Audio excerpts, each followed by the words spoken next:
Hello, MadLab Nation and the rest of the world. This is the Pink Pig here, Craig Patterson, aka Moose Crockerson, with another installment of Myths of MadLab. So a lot of the time these myths are just outright hatred towards us. I remember in the affiliate forum maybe a year or two ago, I saw this one. So this question comes out, little Jimmy from Sarnia, Ontario, and little Jimmy writes, MadLab's coach compensation structure is a pyramid scheme, right? Well, you know, pyramid schemes lasted for 13 years. If pyramid schemes lasted for 13 years, it'd be a hell of a pyramid scheme. So, little Jimmy, let me explain something to you.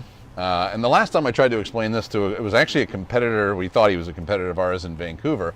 When we got into the conversation of how compensation works and incentives and stuff like that, he was so stupid. He actually thought he owned CrossFit, right? And I had to explain to him. I said, "Listen, bro, only one person owns CrossFit, and it ain't you, right?" Anyway, that's the last time I tried to explain this. Let's see if we can take this a little further.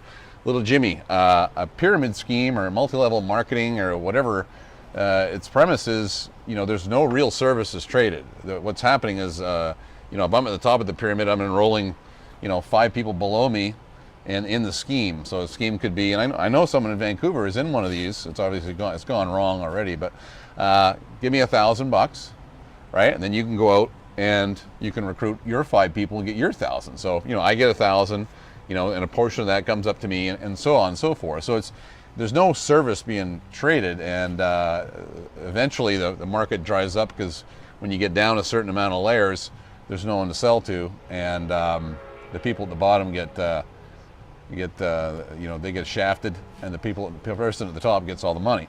So that's not what we're doing.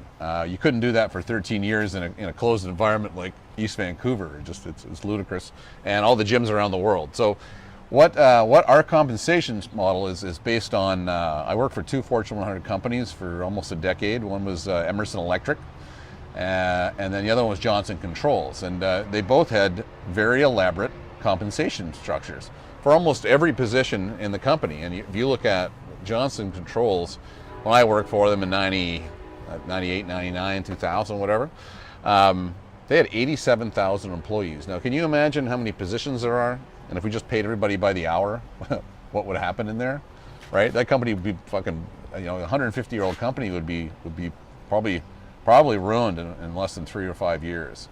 I've just paid everybody the hour with no real measurables and no performance-based pay. So everybody in that company, everybody that I ever met, had a compensation plan. I was in business development, so my compensation plan was based on a bunch of metrics. So where the bosses or even the CEO of the company could get me to do what he wanted me to do, right? It sounds Machiavellian, but it is essentially what we want our coaches to do. So if you're looking at it and you're looking at, okay, in a gym, you know, we want all 3 parties have to win. The client has to win, so that means he gets results, and for the most part, how it's shown is average lifetime client value and churn rate. So if they're paying you a fair wage for a fair service, and you're sticking around for 10 years, you're probably done really good, right? So how do we get the coach? So then how do we incent the coach to get the client's results? And also the coach gets what he needs. So what does the coach need? Well, the coach needs to make a professional wage. They love to have flex time, that's built in, 4 weeks of paid vacation, and don't work more than 25 hours a week, right? So how do we do that? So, you know, if you want the clients to stick around and you're paying your coach by the hour, it's not the right incentive, right? You want to pay them for what works. So the 2 things you want is how much money do they pay, right? And how long do they stick around? So you're paying for retention, you're paying for sales.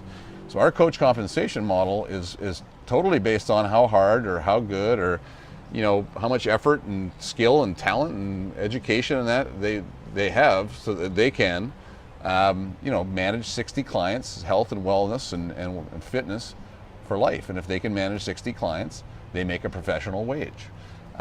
So, I mean, just for example, if I paid them by the hour, it wouldn't matter how much I paid them. If I paid them $200 an hour, it wouldn't work. It wouldn't work for the. It wouldn't certainly wouldn't work for the client, and it wouldn't work for the owner, right? It might work for the coach, but it's going to break. It's going to break the system. So, if you pay someone by the hour, so if I pay a coach by the hour, he's going to come in for that hour and train the greatest class of all time. It's going to be a superstar, in that class. Then he leaves, and he doesn't really give a shit what the client wants. He's not really invested in, calling them up, taking them out for coffee, sitting down and doing goals with them, making long-term strategies and plans, upselling them into programs that they need to get those goals. I'm paid by the hour, man. I go in and train my hour and I'm leave. So, little Jimmy, compensation should all revolve around incentives, and the incentives are, what do you want to accomplish for the coach, the client, and the owner. They all have to work together. It's the Pink Pig from sunny Oceanside, California, going, woo!